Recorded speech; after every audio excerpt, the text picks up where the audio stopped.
or do something to the gravitational field around it so that it becomes lighter and is able to be moved more easily. And you say they also discovered some tools, that there was some evidence of, a power drill? Yes, holes have been examined in some of the stonework of the Great Pyramid, which any drilling expert can identify, and these have been very specifically identified as having been drilled by something that pressed through the rock at 500 times the power of modern drills. Now, I'm not an expert on the details of the technical aspects, but men who know their job and who make a lifetime of it are making those conclusions. Well, something that would go that fast, obviously, then you could see how the granite rock just looked the way it did. Yes, and between many of the stones of ancient structures, you can't put a penknife between them or a sheet of paper. They're so closely and perfectly aligned together, so well cut, and so perfectly joined together. Did you ever do any work with Edgar Cayce or look into some of his work where he talked about a hall of records being at the base of the Sphinx, at the foot of the Sphinx? Well, yes, I have a little, and also there are others who have been investigating some of the old writings from ancient Egypt. The writings from Herodotus, who's very well known, of course, as a Greek explorer who interviewed the priests and some of the scientists of Egypt. And there have been other writings that when the Arabs came in around about 800, they left their reports. And there seems to be a consensus, George, that there are not just tunnels linking the whole Giza Plateau underneath, going for many miles, but that there are great underground rooms going down quite a few stories. In other words, you could have as many as 10 depths going underground, one below another, with shafts linking another level and the shafts linking another level, and so on. I wonder what they would find if they found that Hall of Records. It would be interesting to know. We can only speculate, but boy, I'd like to be there when it happens, when the whole thing is opened up. Oh my gosh, there could be. Well, you know what? If what we see at Abydos in one of some of the things you've discovered and some of the things that some of our past guests have talked about, if all those are true and accurate, there could be incredible things in those hollow records. I mean, there could be automobiles in there, or there could be a plane, there could be a missile. Who knows what's in there? Yes, there could be. We do know from reports that there were ever-burning lights there, and they were something like about 1.5 feet high.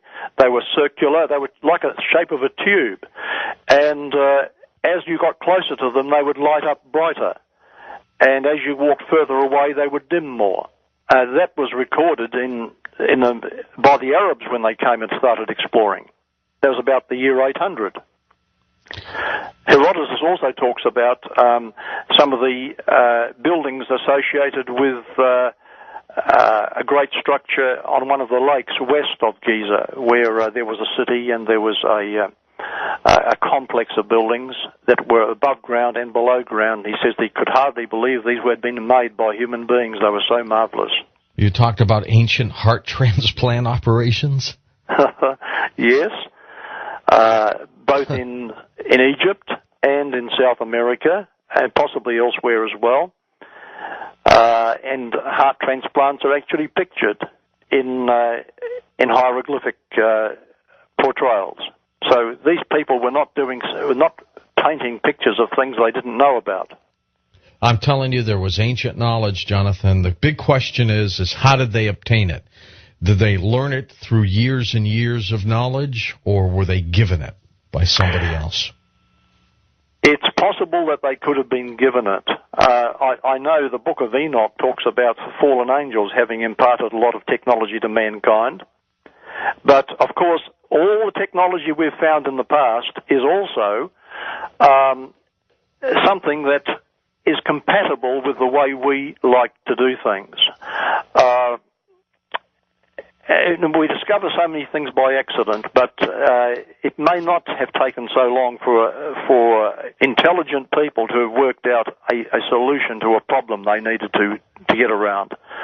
Today, a lot of inventions are taking place simply because there are minds that are focusing on wanting to invent. I met a man from Wales.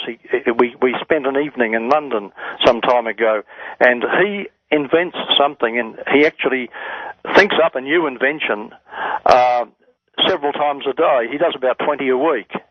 And some people are good at that. They can do that. Yeah, wonderful. And if you have 2 or 3 minds like that get together, you can produce something that no one ever thought of in no time. Do you follow the Mayan calendar, 2012, that date?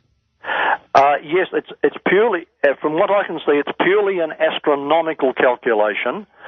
There is a position at which the Earth will take in relation to our galaxy, and this comes around periodically as a astronomical cycle. But I know that there are theories that the world's going to end in the year 2012 and so on.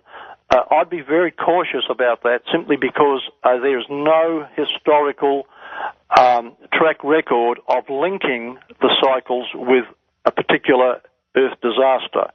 Although it may seem attractive to say, okay, it's inevitable that there's a disaster going to happen on that year because we'll be in a certain part of the galaxy.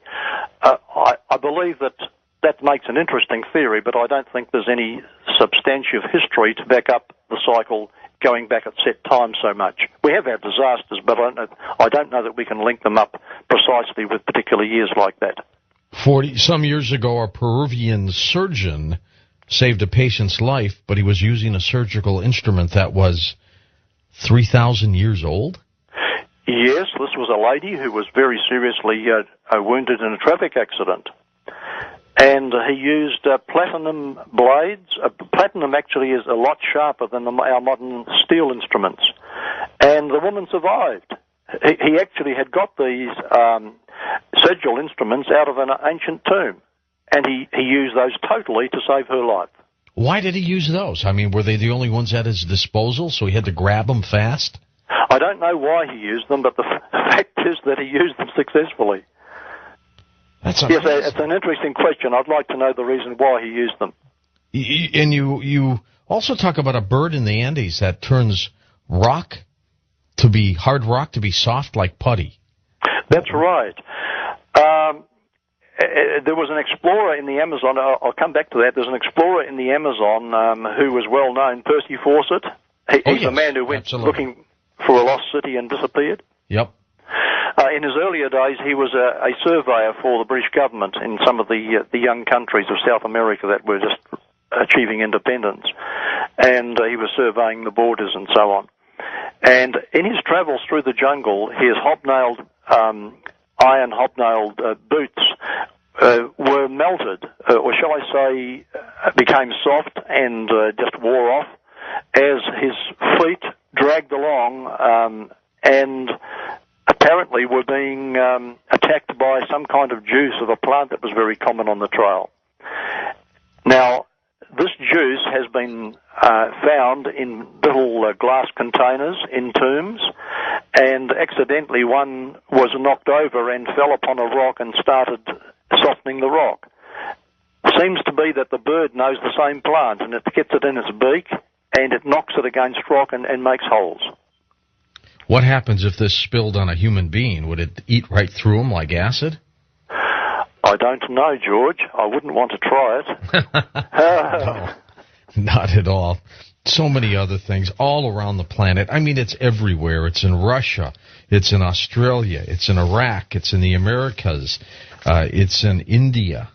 You have a story, an incredible story of a man who was turned to glass? Tell me about that one. Yes, that's right. Over in India, there's been quite a bit of exploration. There's not been so much done from the Western world in recent years, but when the British occupied India, it was quite common for explorers to go searching through the country for what they could find.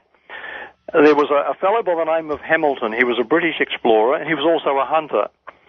And he entered a low-domed building, and suddenly the ground gave way under his feet. he pushed himself into a safe place, and then he widened the hole, and then with his rifle butt, he pushed it aside while he lowered himself